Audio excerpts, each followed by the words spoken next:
Mukhtar ambulance मामले में police की तहकीकात तेज हो गई है। बाराबंकी पुलिस ने अलका राय से 3 घंटे पूछताछ की है और अलका राय ने कहा कि जांच टीम ने उनसे कई सवाल पूछे। पुलिस ने जो वोटर आईडी दिखाई उसमें फोटो मेरी है, पर मेरा अटेस्टेड नहीं किया हुआ है। इस मामले में डॉक्टर अलका राय के खिलाफ भी केस दर्ज हो गया है। दरअसल जिस एम्बुलेंस का मुख्तार इस्तेमाल कर रहा था वो मऊ की डॉक्टर अलका राय के नाम पर रजिस्टर्ड है।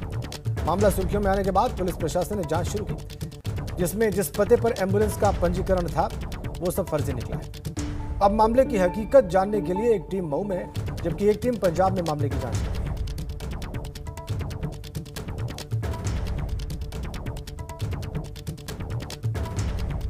तो बाराबंकी पुलिस ने अलका राय से 3 घंटे तक पूछताछ की। अलका राय ने कहा है कि कई सवाल पूछे गए उनसे। जो वोटर आईडी पुलिस ने दिखाई है उसमें फोटो मेरी है, लेकिन अटेस्टेड मैंने उसे नहीं किया है।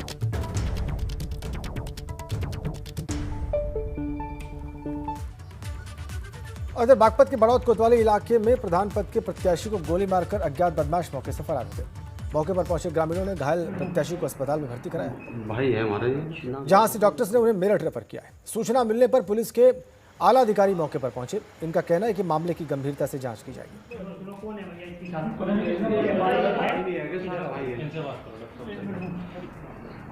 भाई है हमारे, नाम बता दो और कंप्लेंट। प्रत्याशी हैं जिन शकील नाम के, जिनको गोली लगने की सूचना प्राप्त होने पर पुलिस ने उनको भर्ती कराया है। प्रथम दृष्टया ये मामला संदिग्ध लग रहा है। मुकदमा दर्ज के इसमें गहनता से जांच की जा रही है।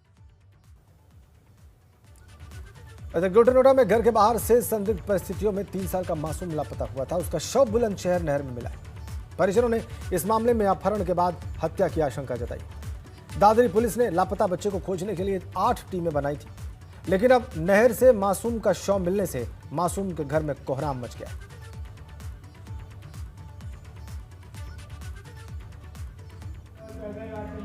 3 साल के मासूम का शव मिला बुलंदशहर नहर से। घर के सामने से लापता हुआ था। ग्रेटर नोएडा में कोहराम मच गया है इस खबर के बाद घर में।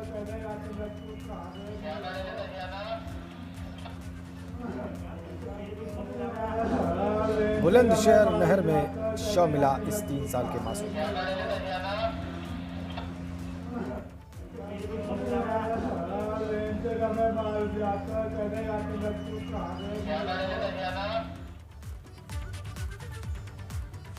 इधर गाजीपुर में 1.5 करोड़ का शौचालय घोटाला के मामला सामने आया। दरअसल गाजीपुर में प्रधान की मृत्यु के बाद भी खाते से रकम निकाली गई और 2 चेक्स का भुगतान प्रधान के ही खाते से किया गया। इस घोटाले में 1224 शौचालयों का निर्माण किए बिना ही रकम निकाल दी गई।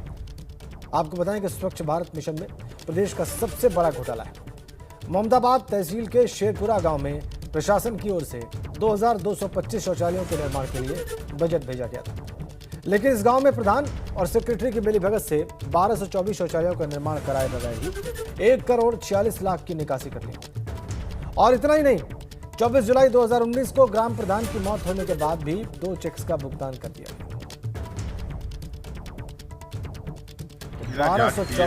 गया।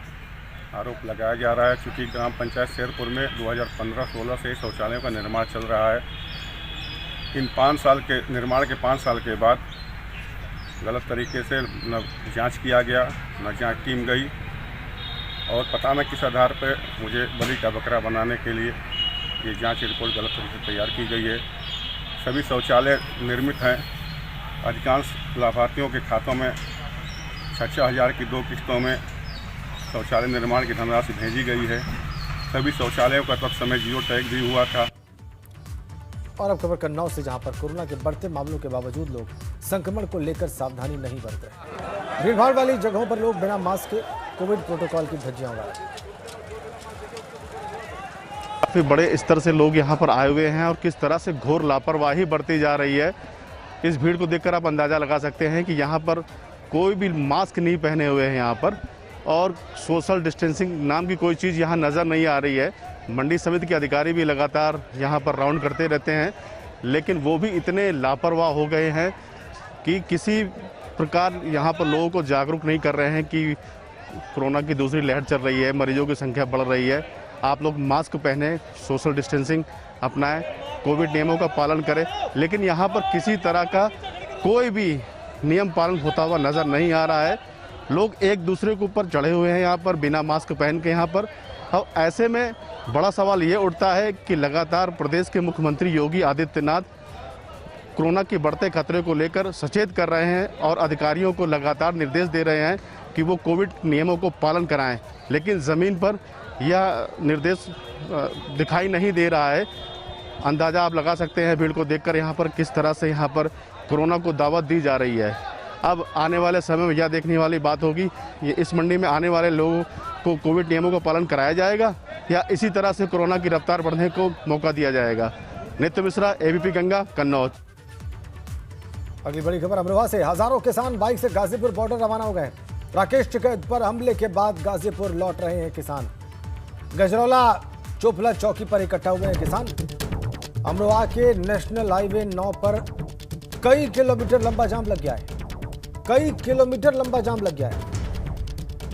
किसान बाइक से रवाना हुए हैं गाजीपुर बॉर्डर की ओर। ये देखिए आप, राकेश टिकैत पर हमले की खबर के बाद से गाजीपुर लौट रहे हैं किसान। कई किलोमीटर लंबा जाम, हजारों किसान बाइक से गाजीपुर बॉर्डर रवाना हुए।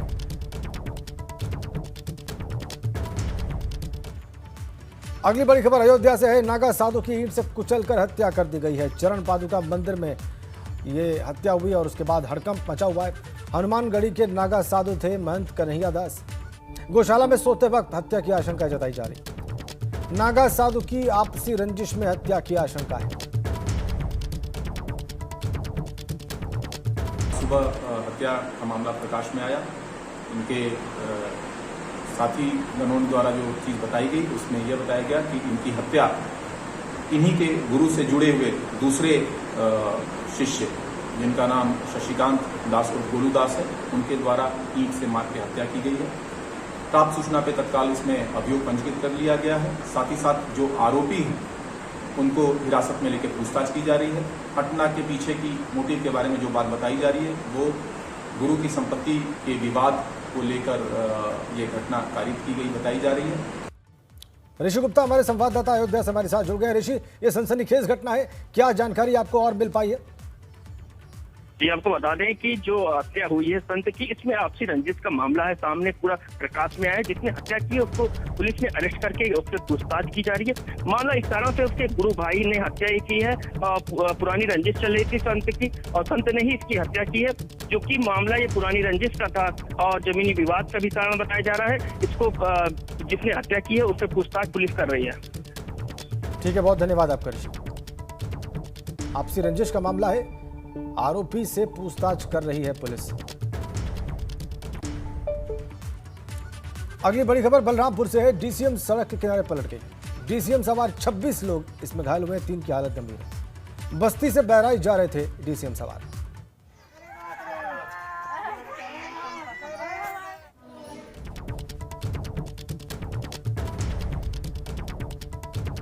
छब्बीस लोग घायल बताए जा रहे हैं, 3 की हालत गंभीर है। इसमें बस्ती से बहराइच जा रहे थे ये सारे डीसीएम सवार। कोतवाली उतरौला के हाशिमपारा के पास ये घटना पेश आई।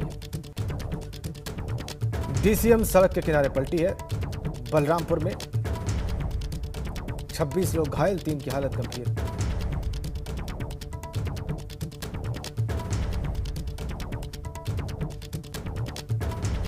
कोतवाली उतरौला के हाशिमपारा के पास ये दुर्घटना घटी।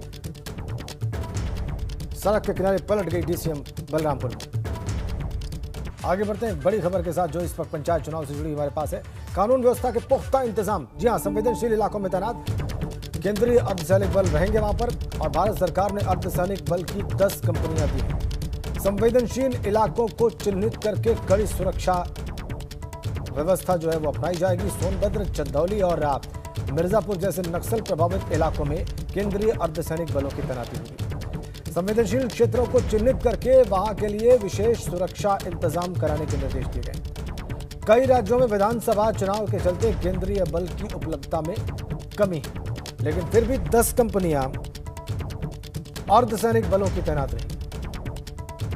भारत सरकार ने अर्धसैनिक बलों की 10 कंपनियां दी हैं, खासकर उन इलाकों में जो नक्सल प्रभावित हैं। चूंकि चुनाव चल रहे हैं 5 राज्यों में, इसलिए थोड़ा अभाव है यहाँ पर सुरक्षा बलों का, उसके बावजूद 10 कंपनियां अंदर अर्धसैनिक बलों की मिलेंगी, केंद्रीय अर्धसैनिक बलों की।